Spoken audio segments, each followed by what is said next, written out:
Big boss season 16 के सबसे cutest contestant, जी हाँ दोस्तों, मैं अब्दुल रौजिक की बात कर रही हूँ। अब्दुल रौजिक जो हर जगह काफी ट्रेंडिंग में दिखाई दे रहे हैं। इनको हिंदी भाषा तो नहीं आती, क्या वो बिग बॉस के घर में सरवाइव कर पाएंगे या नहीं? क्या वो अपनी क्यूट हरकतों से फैंस का दिल जीत पाएंगे या नहीं?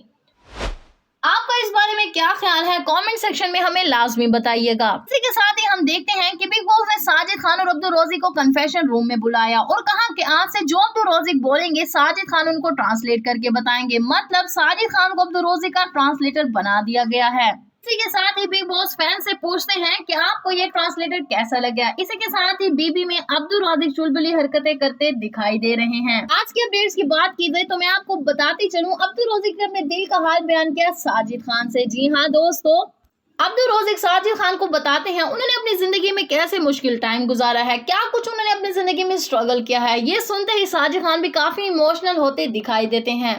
कैसे उनको उनकी जिंदगी में बॉडी शेम भी किया गया है, जिसकी वजह से वो अपनी स्कूलिंग भी अच्छे से कंप्लीट नहीं कर पाए हैं। लेकिन उन्होंने अपनी हाइट को भी अपनी स्ट्रेंथ बनाकर काफी शोहरत हासिल की है। जी हाँ दोस्तों, क्या वो इस स्ट्रेंथ को लेकर आगे बढ़ पाएंगे? क्या वो बिग बॉस सीजन 16 की ट्रॉफी हासिल कर पाएंगे या नहीं? क्या वो फैंस के दिल में इतनी ही जगह बना पाएंगे जितने ही और कंटेस्टेंट? आपका इस बारे में क्या ख्याल है? कमेंट सेक्शन में हमें लाजमी बताइएगा। इसी के साथ ही बिग बॉस के अपडेट्स हासिल करने के लिए हमारे चैनल को सब्सक्राइब करना मत भूलिएगा। साथ ही बेल आइकन को दबा दें ताकि हर नई आने वाली वीडियो की अपडेट्स आप तक सबसे पहले पहुंचती रहें।